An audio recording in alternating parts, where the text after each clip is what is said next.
is a battlefront. A battlefront like no other in the long history of mankind's wars. This is an air front.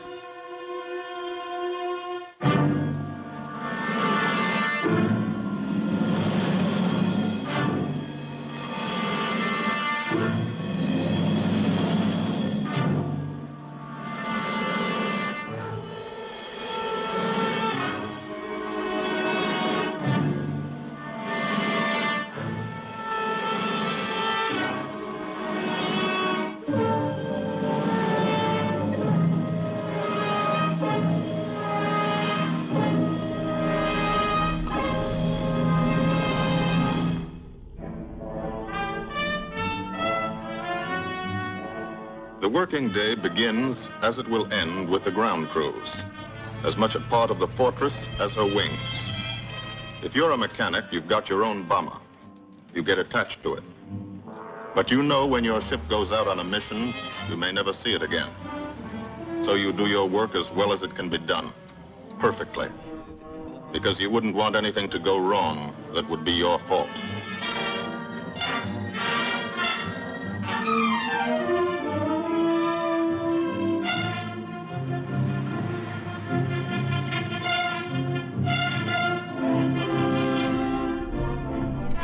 Today, the bombs will be taken from these bomb dumps somewhere in England and delivered to specific points in Wilhelmshaven, Germany.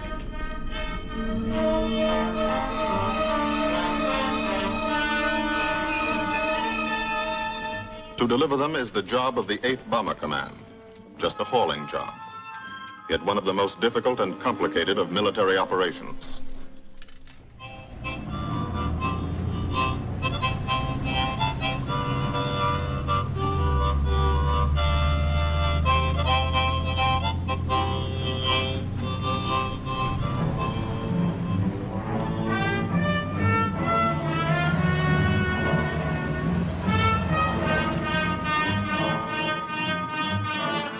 General-purpose demolition bombs, impact velocity as high as 750 miles an hour, pierce 5 inches of armor plate, destroy a factory. Briefing at 0800.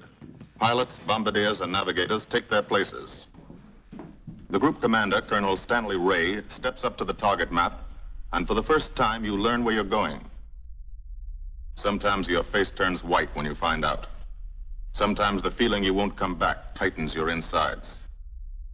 Not so long ago, you were sitting like this in a college or high school classroom, not listening too hard, perhaps even a little sleepy.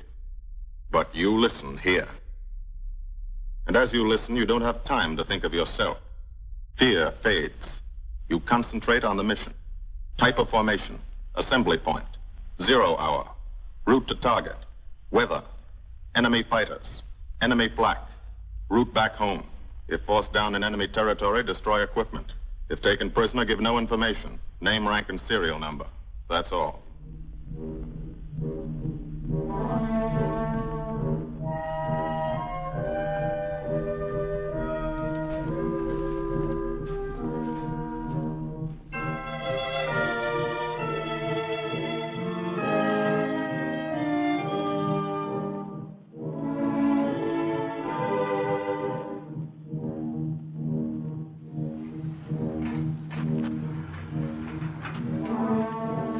These are the passengers with one-way tickets. And this is the crew of the Memphis Belle, 324th Squadron, 91st Heavy Bombardment Group. Just one plane and one crew in one squadron, in one group, of one wing, of one Air Force, out of 15 United States Army Air Forces. Well, fellas, we've never had an easy ride over there yet. And today won't be any different.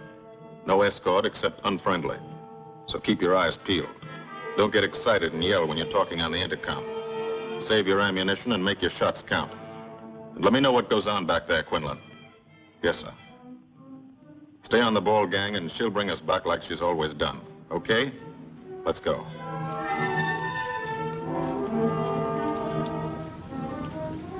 They have completed 24 missions in this, the toughest theater of air war, the big league of sky fighting. Their experience is priceless. And so, if the Memphis Belle comes back this afternoon, they will be sent to bring the vital lessons they have learned to thousands of air crew men in training at home. Home is America.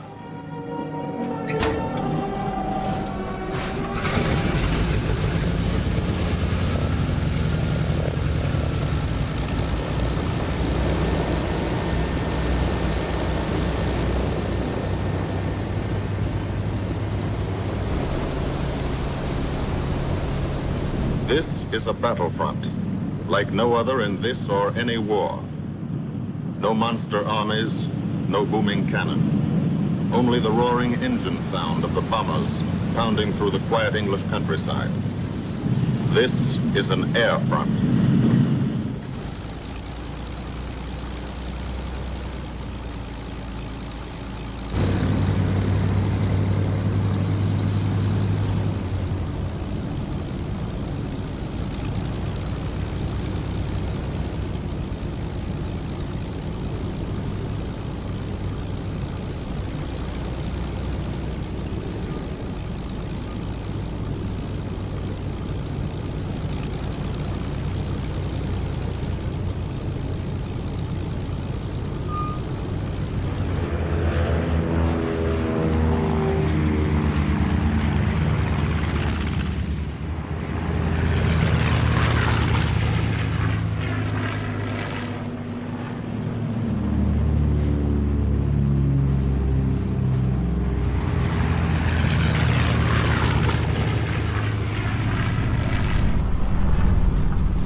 The wheels of the Memphis Belle leave the soil of England for the 25th time. The friendly soil of England, with its ordered farms and rural hamlets, its country estates surrounded by formal gardens and well-kept parks.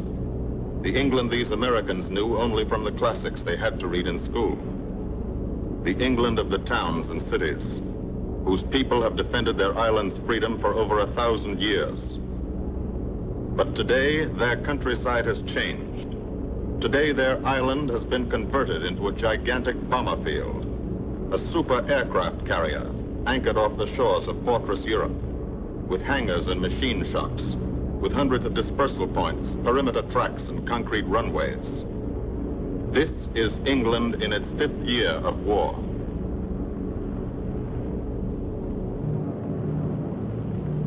And this is the new battlefront. The air front, from which we seek out the enemy.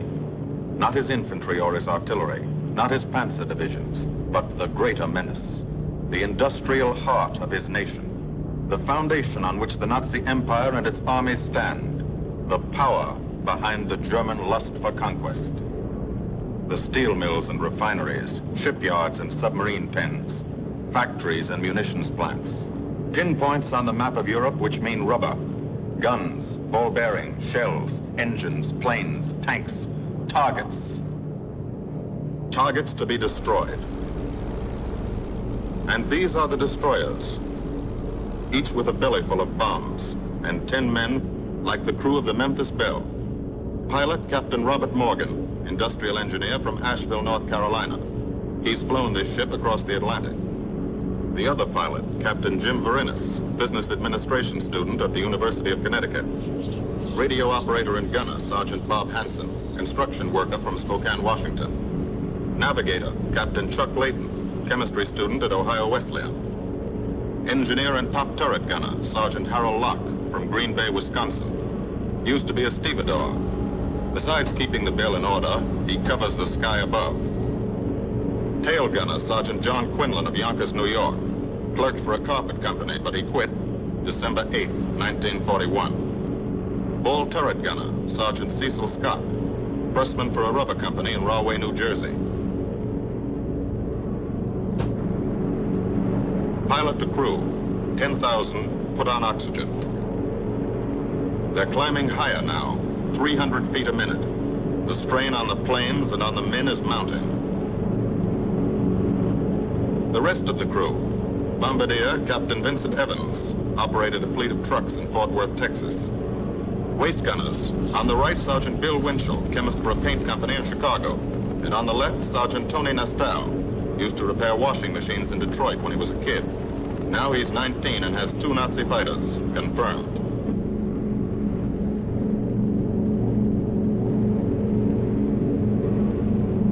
It takes all of a pilot's strength to keep a 30-ton fortress in tight formation. But the formation is the bomber's best defense against enemy fighters. The planes are deployed to uncover every gun. Stepped up and down. Echelon to the right and left. Arranged to overcome the danger of gunners firing into friendly ships. Arranged so concentrated cones of fire from the caliber 50 machine guns cover the sky for 1,000 yards in every direction.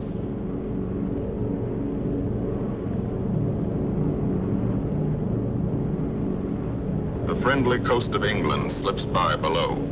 It doesn't look like much now, but in a few hours when you come back, if you come back, this will be the most beautiful view in the world.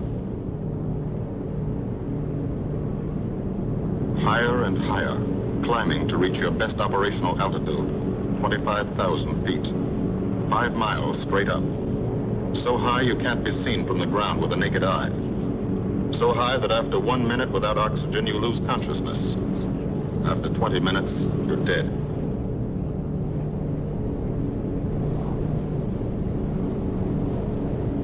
From now to the target, you go about your routine duties, plot your course, check your equipment, and wait. And think. Higher and colder. Temperature, 40 degrees, below zero. Take off your glove and you lose some fingers.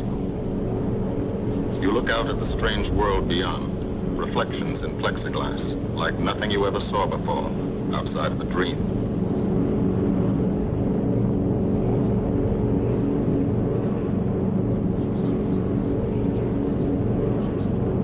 Higher and higher, into the lightless stratosphere, until the exhaust of the engines mixing with the cold, thin air condenses and streams the heavens with vapor trails.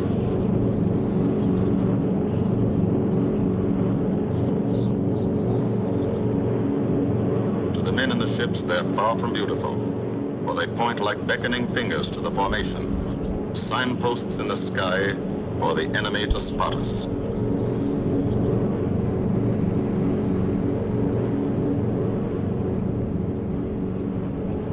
For these bombers to accomplish their mission, a plan is needed. Carefully worked out, timed to the minute.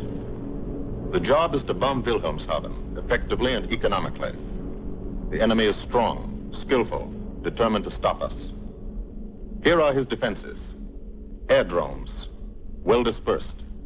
Each plane indicates a Stoffel, or squadron of fighters. Heavy anti-aircraft, highly trained and accurate, all along the coast and defending his vital installations. Radar to warn him of our coming. Here is our plan to divide his defenses and weaken his opposition. At 13:30 hours, shortly after takeoff, 6 groups of planes will be heading toward the enemy coast from 6 directions. The Blue Force, 100 B-24 Liberator 4-engine bombers. The White Force, 300 B-17 Flying Fortresses. The Green Force, 300 B-17s with an escort of 6 squadrons of P-47 Thunderbolts. A force of B-26 Marauders, twin-engine medium bombers, with 6 squadrons of RAF Spitfires escorting. Almost 1,000 planes and over 8,000 men in the air. The enemy alerts all his aerodromes. But which is our main force? What are our targets? Where should the Nazi controllers send their fighters? It's our job to make them guess, and guess wrong.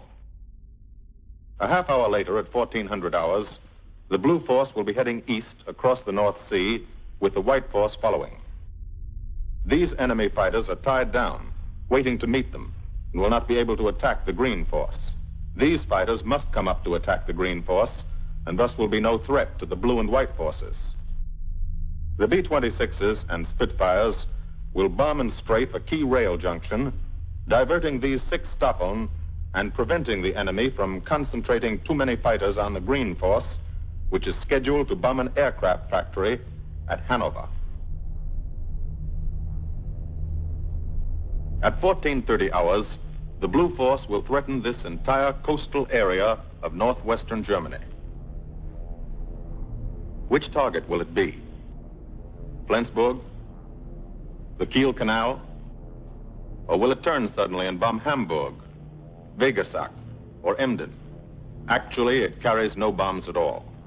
It's a decoy and keeps the fighters from the northern area busy while the White Force, the main effort, heads for the submarine pens of Wilhelmshaven.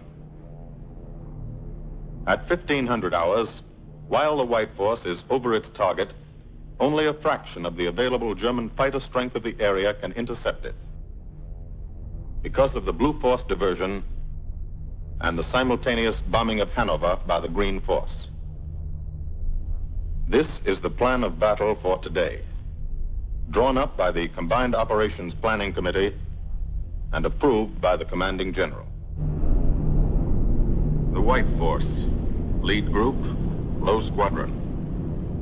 We've crossed the invisible line of enemy radar.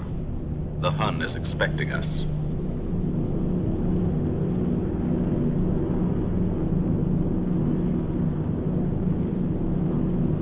Steel helmets go on. Watchful eyes strain. Tight formations are held tighter still. Tense gunners more alert because here it comes. The enemy coast. From up here, it looks the same as any other. Houses, roads, green fields, factories, waterways. But they are the houses and fields of those who invade and oppress.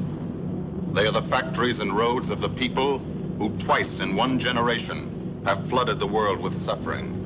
Suffering in such quantity as the history of the human race has never known. Brought torment and anguish into countless American homes. Gold stars and telegrams from the War Department.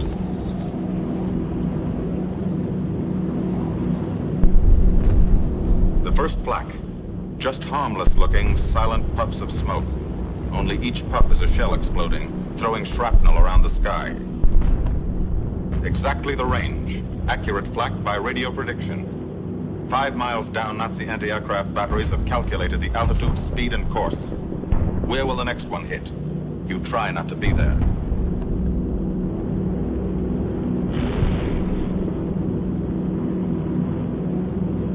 The docks and submarine pens of Wilhelmshaven.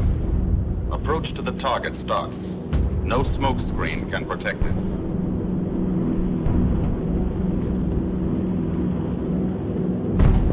Now the enemy knows the path of your approach and walls that path with a flak barrage. But you fly right through it. Flak so thick you can get out and walk on it.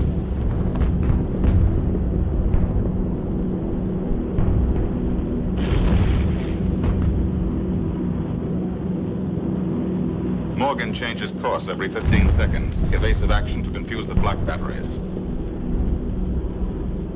Bomb sights set for correct altitude and speed. Bomb bay doors open. The bombing run begins. Pilot to bombardier. Okay, Vin, you've got it. Now Evans flies the Memphis Belle, controlling it through the bomb sight. And now we are most vulnerable. Committed to our bombing run, we can't dodge flak or fighters. Here's the first.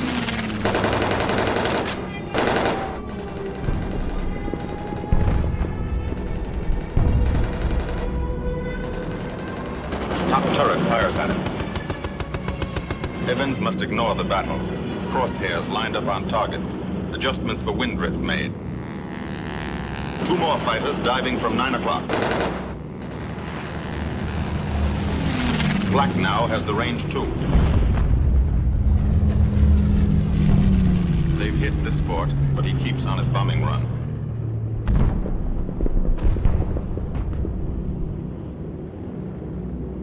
As lead bombardier, Evans's aim must be good. Every other ship in the group will drop its bombs when he drops his. Now, one pointer on the bomb site moves toward another stationary pointer. The instant they touch, bombs will release.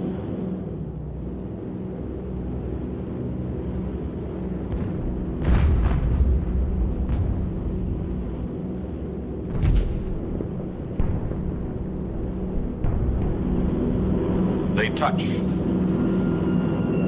Bombs away.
The first half of the mission is over, the easy half. Now to get home.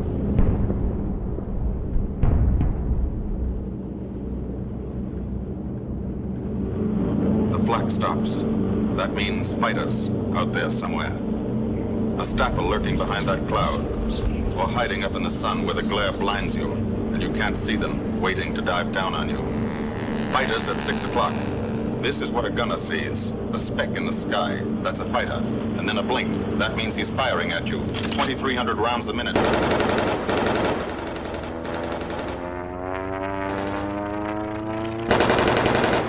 In a running battle, one of the most important instruments is the interphone. There's 4 of them. 1 o'clock high. They're coming around.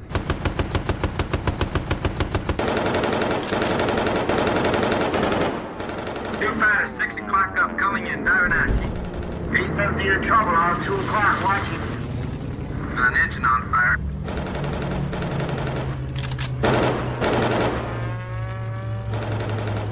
There's 2 more diving through the 94th. 3 planes, 9 o'clock, coming around. Keep your eye on them, boys. Down to 10. Watch them, so keep your eyes open. They're breaking at 11, breaking at 11. 3 o'clock. They'll go 2 at 2 o'clock. Watch them, Scotty. I got my sights on them. Check that B-17, Chuck. 3 o'clock. Motor smoking. Fighter at 10:30, coming around. 10:30 upper or lower.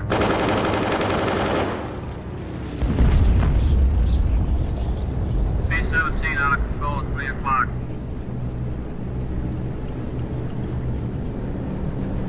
Come on, you guys, get out of that plane. Bail out. There's plenty come out of the bomb bay. Yeah, I see him. There's a tail gunner coming out. Watch out for fighter. See any parachutes, Quinlan? Flag at 9 o'clock. 8 men still in that B-17. Come on, the rest of you guys. Get out of there. Come on, bail. There's 3 more shoots. Flag, 11 o'clock. B-109 at 3 o'clock. Come on, you son of a bitch.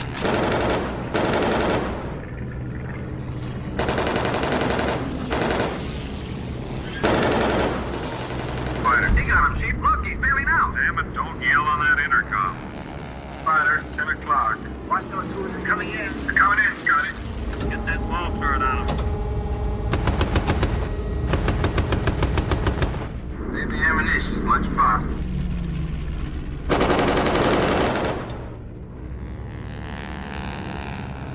Watch that fighter coming at 3 o'clock.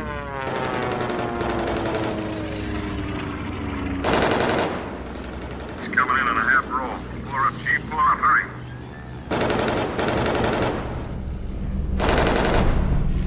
This fortress is hurt. Engine on fire, losing airspeed and altitude, drifting into the flak, alone and helpless, a straggler. In a minute, Nazi fighters will swarm in like buzzards for the kill. You can watch, but you can't go down to help. You keep your formation.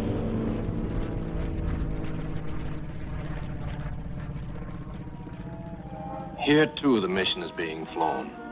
None the less real for being in the minds and hearts of these men behind. Ask anybody who's been to a field in England, or anywhere else our bombers are based, and he'll tell you that there's drama here, too. Waiting to see who's coming back. To watch them, you might not realize how tense these ground crews are. But they are tense, and plenty worried. In Air Force talk, this waiting is known as sweating out the mission. These men know the flight plan.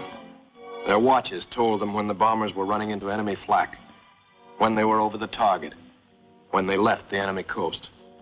And now their watches tell them the bombers should be nearing the field. Every ear strains for the first sound of the engines. And then somebody hears them. And somebody sees the first faint specks in the distant sky.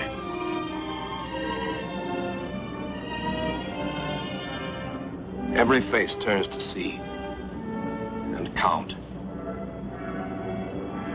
The watchers try to read the numbers on the ships. These planes have priority to land first. The colored flares mean wounded aboard. In the hospital window, these watching men know what that means. They know what it feels like to lie on a bouncing fortress floor for hundreds of miles through the frozen stratosphere in great pain, with the other men in your crew fighting to keep you alive until they hit the field. The field. Home. It'll be okay then, because there'll be medical care, the best, as soon as the wheels of your plane stop rolling.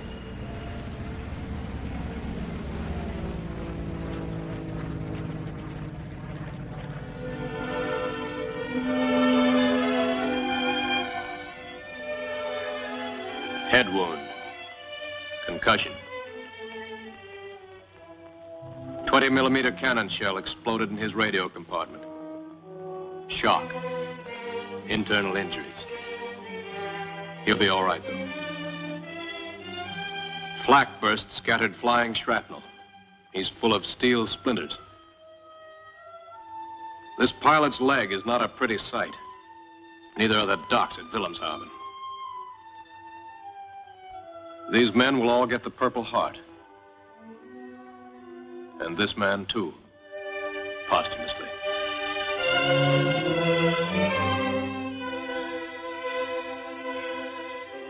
A transfusion right in the plane.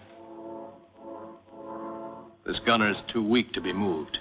The new life-giving blood flowing into his veins might be the blood of a high school girl in Des Moines, a miner in Alabama, a movie star in Hollywood, or it might be your blood. Whosever it is, thanks. 36 planes left this field this morning. Now 6 more arrive. That makes 20 home. And this one's 21. More wounded aboard.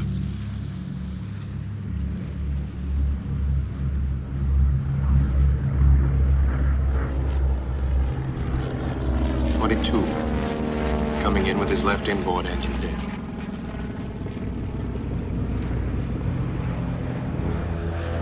23. The feathered prop on his left outboard engine. 24. Southern Comfort with a chunk of tail gone. 25. They flew home on their luck. 26. Not a scratch. The control tower learns that 2 more landed at a British field to the south. 1 a crash landing, crew safe. That makes 28. 29. A rough landing, but her pilot's badly hurt. It's a wonder he brought her back at all. 29 planes back, so far. 29 out of 36. Our losses were heavy, but the enemy's were far heavier. We destroyed a German aircraft factory, a rail junction, submarine pens, docks, and harbor installations. That's specific, known damage.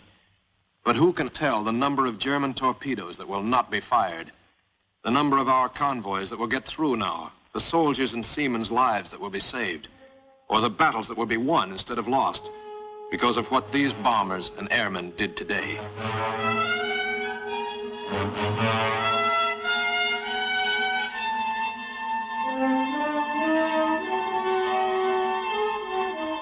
Pilot and tail gunner. They can laugh now. Fire on the inboard engine did this. Flames streaked back and burned the stabilizer, too. Another crew luck brought back.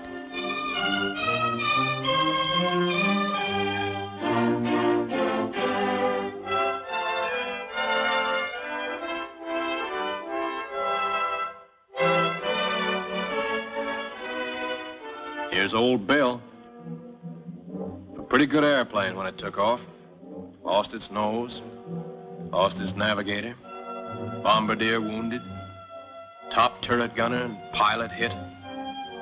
Hydraulic system shot out, no brakes, no flaps. But old Bill came back.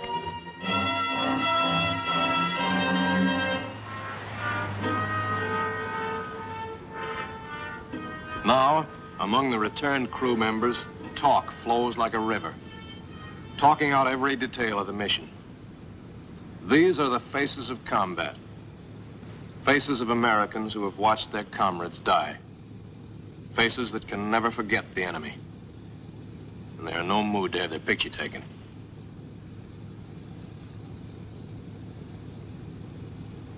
In the control tower, Colonel Ray, Group CO, is still watching and waiting. And then he spots the last flight. 3 more planes.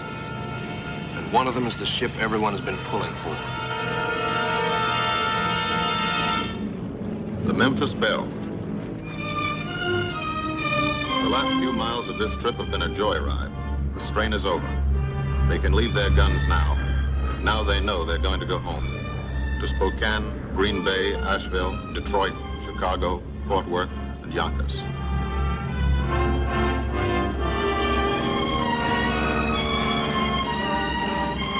The Belle comes in for her landing. But first Morgan buzzes the field, cuts the grass with the giant fortress. It's against the rules, but this is a special occasion.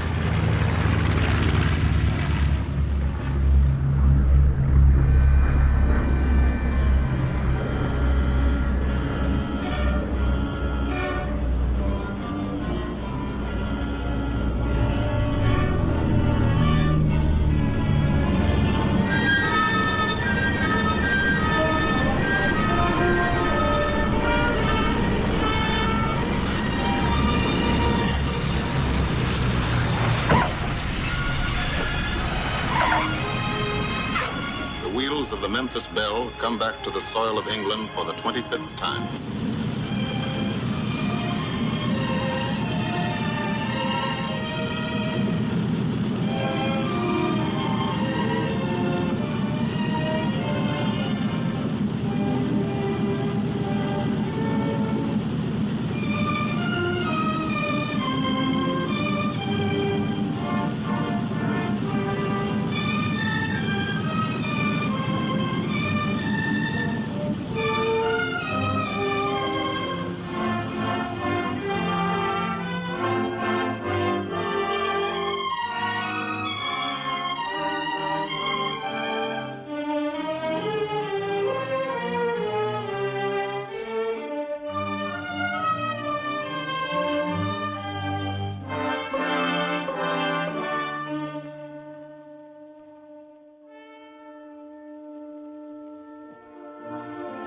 This is a day they will never forget.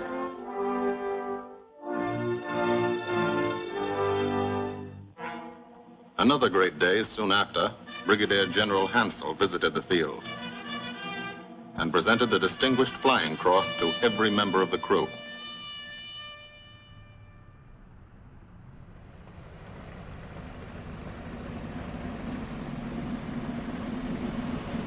And then there was another day.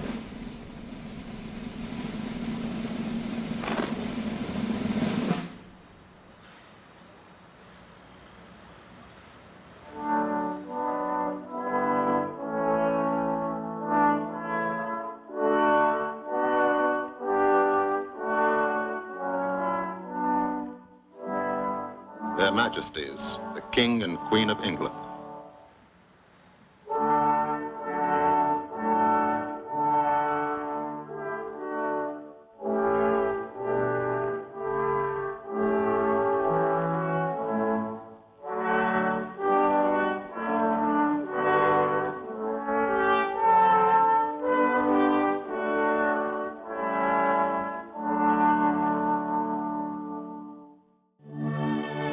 Johnny Quinlan never thought anything like this would happen to him when he left Yonkers.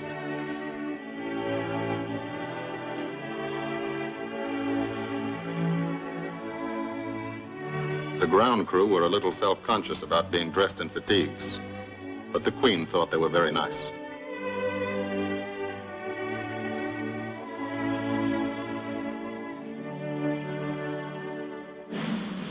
Finally, 2 more visitors came.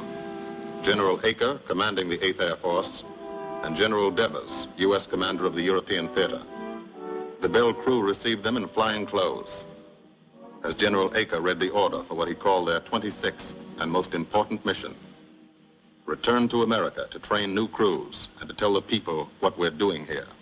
To thank them for their help and support and tell them to keep it up so we can keep it up. So we can bomb the enemy again and again and again until he has had enough. And then we can all come home.